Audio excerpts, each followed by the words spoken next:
ఇక్కడ కనపడే అమ్మాయికి వరుడు కావాలను. అమ్మాయి ఏజ్ వచ్చేసి 18 అనమాట. అమ్మాయి పేరు హనీ అనమాట. ఈ హనీ వాళ్ళ అమ్మ పేరు వచ్చేసి శ్రీహర్షిత అండి. శ్రీహర్షిత వాళ్ళ అమ్మ పేరు వచ్చేసి సంధ్య అండి. డీటెయిల్స్ చెప్పాం కదా. ఇక్కడ వచ్చేసి ఈ అమ్మాయికి వరుడు కావాలని అనమాట. ఈ అమ్మాయి చదివింది వచ్చేసి డిగ్రీ అయిపోయింది అనమాట. మీలో ఎవరికైనా అబ్బాయి ఉంటే కామెంట్ చేసేసేయండి అండి ఏ ఊరు అని చెప్పి. ఎదురుకట్నం ఇవ్వాలండి ఈ అమ్మాయి కోసం. ఎందుకంటే ఈ అమ్మాయి చూడండి ఎంత తెల్లగా ఉందో, చూపిస్తాను చూడండి.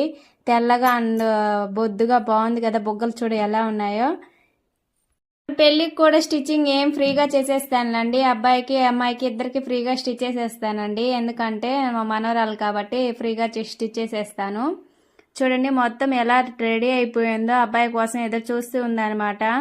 దిగులు పడిపోయి కూర్చొని ఉంటే నేను చెప్తానులేమ్మా, యూట్యూబ్లో ఎవరైనా ఉంటే మన ఫ్యామిలీస్కి చెప్పి అబ్బాయిని చూడమని చెప్తాను అని చెప్పాను. నా కూతురు కోసం ఒక లైక్ చేయండి ఫ్రెండ్స్. అబ్బాయిని కూడా చూడండి ఫ్రెండ్స్. చూడండి మా పాప కూడా అబ్బాయిని వెతకమని చెప్తుంది. ఇక్కడ చూసారా, ఇక్కడ మా మనవరాలు హాయ్ చెప్తుంది. హాయ్ చెప్పండి మీరు కూడా. అండ్ మా మనవరాల కోసం లైక్ చేయండి, సబ్స్క్రైబ్ చేసుకోండి. Tata, see you next video, bye.